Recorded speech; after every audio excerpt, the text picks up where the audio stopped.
Hi all welcome to Mamata Kannada cooking channel. ಇವತ್ತಿನ recipe ಬಂದು ಹುಳ್ಳಿಕಾಳನ್ನು ಮೊಳಕೆ ಕಟ್ಟಿದೆ, ಅದರ ಸಾಂಬಾರನ್ನು ಯಾವ ರೀತಿ ಮಾಡೋದು ಅಂತ ನೋಡೋಣ ಬನ್ನಿ. ಮೊದಲನೇದಾಗಿ ಎಲ್ಲನೂ ರೆಡಿ ಮಾಡಿ ಇಟ್ಕೊಂಡಿದ್ದೀನಿ ನಾನು.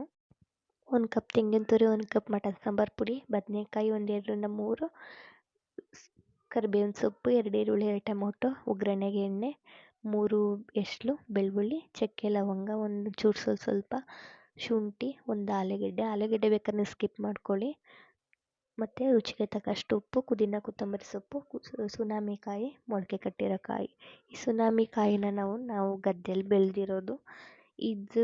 ಇದೇ ಹಾಕಬೇಕು ಅಂತ ಏನಿಲ್ಲ, ತರಕಾರಿ ನಿಮ್ಮ ಇಷ್ಟ ಬಂದದನ್ನ ನೀವು ತರಕಾರಿ ಹಾಕ್ಕೋಬೋದು, ಅಥವಾ ತರಕಾರಿ ಹಾಕ್ದೇ ಕೂಡ ಮಾಡ್ಬೋದು.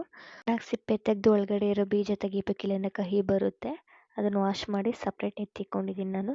1 ಕಪ್ ತೆಂಗಿನ ತುರಿ ಒಂದು ಜಾರ್ಗೆ ಹಾಕ್ಕೊಂಡು, ಹಾಗೆ ಹುಡಿ ಅಂದರೆ ಮಟನ್ ಸಾಂಬಾರು ಪುಡಿಯನ್ನು ಹಾಕೋತಿದ್ದೀನಿ. ಪುದೀನ ಕೊತ್ತಂಬರಿ ಸೊಪ್ಪು ನಾವೇನೇನು ರೆಡಿ ಮಾಡಿ ಇಟ್ಕೊಂಡಿದ್ದೆ ಅದನ್ನೆಲ್ಲನೂ ಹಾಕ್ಕೊಂಡು, ಹಸಿಮೆಣ್ಸಿಕಾಯಿನ ನಾನು ಹೇಳಿರಲಿಲ್ಲ, ನಿಮಗೆ ಅದನ್ನು ಸ್ಕಿಪ್ ಮಾಡ್ಬೋದು. ನಾನು ಸ್ವಲ್ಪ ಖಾರವಾಗಿರಲಿ ಅಂತ ಹಾಕೋತಿದ್ದೀನಿ. ನೋಡಿ, ಈರುಳ್ಳಿನ ನಾನು ಸ್ವಲ್ಪ ಒಗ್ಗರಣೆಗೆ ಇಟ್ಕೊಂಡು ಮಿಕ್ಕಿದ್ದನ್ನೆಲ್ಲ ಹಾಕ್ಕೊಬಿಡ್ತಿದ್ದೀನಿ. ಒಂದು ಸೈಜಷ್ಟು ನಾನು ಈರುಳ್ಳಿನ ರುಬ್ಬಕ್ಕೆ ಹಾಕ್ಕೊಂಡಿದ್ದೀನಿ.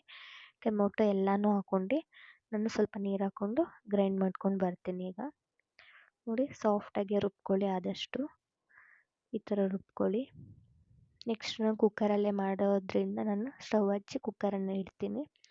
ಸ್ವಲ್ಪ ಆಯಿಲನ್ನು ಹಾಕಿ ನೆಕ್ಸ್ಟ್ ಅದಕ್ಕೆ ನಾನು ಕರಿಬೇವನ್ನು ಹಾಕ್ತೀನಿ. ನಾನು ಸಾಸಿವೆನ ಹಾಕೋತಿಲ್ಲ ಇದಕ್ಕೆ, ನೀವು ಬೇಕು ಅಂದರೆ ಹಾಕೋಬೋದು. ನನಗೆ ಇಷ್ಟ ಇಲ್ಲ ಸಾಸಿವೆ ಹಾಕೋದು ಈ ಥರ ಸಾಂಬಾರಿಗೆ. ನೋಡಿ, ಈರುಳ್ಳಿಯನ್ನು ಹಾಕ್ಕೊಂಡು ಚೆನ್ನಾಗಿ ಫ್ರೈ ಮಾಡ್ಕೊತಿದ್ದೀನಿ. ಫ್ರೈ ಮಾಡ್ಕೊಂಡಾದಮೇಲೆ ನೆಕ್ಸ್ಟು ನಾನು ಮೊಳಕೆ ಕಟ್ಟಿದ್ನಲ್ಲ ಆ ಕಾಳನ್ನ ವಾಶ್ ಮಾಡಿ ಇಟ್ಕೊಂಡಿದ್ದೀನಿ, ಅದನ್ನು ಹಾಕೊಂಡು ಅದನ್ನು ಕೂಡ ಫ್ರೈ ಮಾಡ್ಕೊಬೇಕು ಚೆನ್ನಾಗೆ. ಬದನೆಕಾಯಿ ನೀರೊಳಗೆ ಹಾಕ್ಕೊಂಡಿದ್ದೆ, ಕಪ್ಪಾಗಿಬಿಡುತ್ತೆ ಅಂತ ನೋಡಿ ಬದನೆಕಾಯಿ ಮತ್ತು ಆಲೂಗೆಡ್ಡೆಯನ್ನು ಫ್ರೈಗೆ ಹಾಕ್ಕೊತಿದ್ದೀನಿ. ಫ್ರೈ ಮಾಡೋದ್ರಿಂದ ಬದನೆಕಾಯಿ ಕಲಸೋಗಲ್ಲ, ನೀಟಾಗಿರುತ್ತೆ. ಈಗ ತರಕಾರಿ ಸುನಾಮಿಕಾಯಿನೂ ಕೂಡ ಹಾಕೋತಿದ್ದೀನಿ. ನೀವು ಬೇಕಾದ್ರೆ ಇದೇ ತರಕಾರಿ ಅಂತಲೇ ಯಾವ ತರಕಾರಿನೂ ಕೂಡ ಈ ಥರ ಒಗ್ಗರಣೆಗೆ ಹಾಕ್ಕೋಬೋದು. ನೋಡಿ, ಈಗ ರುಬ್ಬಿರೋಂಥ ಮಸಾಲೆಯನ್ನು ಹಾಕ್ಕೊಂಡು ನನಗೆ ಎಷ್ಟು ಬೇಕು ಸಾಂಬಾರು ಅಷ್ಟನ್ನು ಹೆಚ್ಚಿಸ್ಕೊತಿದ್ದೀನಿ. ನೀವು ಇನ್ನೊಂದು ಸ್ವಲ್ಪ ಕಾಯಿ ಬೇಕಾದ್ರೆ ಹಾಕ್ಕೊಂಡು ಸಾಂಬಾರು ಹೆಚ್ಚಿಸ್ಕೋಬೋದು. ನನಗೆ ಇಷ್ಟು ಸಾಕು, ಸ್ವಲ್ಪನೇ ಮಾಡ್ಕೊತಿದ್ದೀನಿ. 1 2 ವಿಸಲನ್ನು ಕೂಗಿಸ್ಕೊತಿದ್ದೀನಿ. 1 ವಿಸಲೇ ಸಾಕು, ಇಲ್ಲ ಜಾಸ್ತಿ ಬೆಂದೋಗ್ಬಿಡುತ್ತೆ. ವಿಸಲ್ ಕೂಗಿಸ್ಕೊಂಡು ಸ್ಟವ್ ಆಫ್ ಮಾಡಿಕೊಂಡು ಓಪನ್ ಮಾಡಿದೆ. ನೋಡಿ, ಈ ಥರ ಬೆಂದಿದೆ. ಈ ಸುನಾಮಿಕಾಯಿ ಏನಪ್ಪ ಅಂದರೆ ಸ್ವಲ್ಪ ನೀರು ಬಿಡುತ್ತೆ ಜಾಸ್ತಿ, ಹಾಗಾಗಿ ನೋಡ್ಕೊಂಡು ನೀರು ಹಾಕಿ, ಜಾಸ್ತಿ ತೆಳು ಆಗಿಬಿಟ್ರೆ ಚೆನ್ನಾಗಿರಲ್ಲ. ನೋಡಿ, ಇದ್ರ ಜೊತೆ ನಾನು ಮುದ್ದೆ ಮಾಡಿದ್ದೆ, ಬಟ್ ರೊಟ್ಟಿನೂ ಮಾಡಬೇಕು ಅನ್ನಿಸ್ತಾಯಿತ್ತು, ರೊಟ್ಟಿನೂ ಮಾಡಿದ್ದೀನಿ. ರೊಟ್ಟಿ ಕಾಂಬಿನೇಷನ್ಗೆ ತುಂಬ ಚೆನ್ನಾಗಿದೆ. ಇನ್ನು ಸ್ವಲ್ಪ ಗಟ್ಟಿ ಮಾಡಿಕೊಂಡ್ರೆ ಸೇಮ್ ಗೊಜ್ಜು ಥರನೇ ಬಂದುಬಿಡುತ್ತೆ. ಇದು ತುಂಬ ಚೆನ್ನಾಗಿ ಬಂದಿದೆ.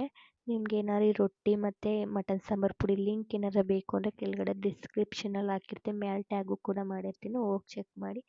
ನನ್ನ ವಿಡಿಯೋ ನೋಡಿದ್ದಕ್ಕೆ ಧನ್ಯವಾದಗಳು. ಪ್ಲೀಸ್ ಸಬ್ಸ್ಕ್ರೈಬ್ ಮಾಡ್ಕೊಳ್ಳಿ.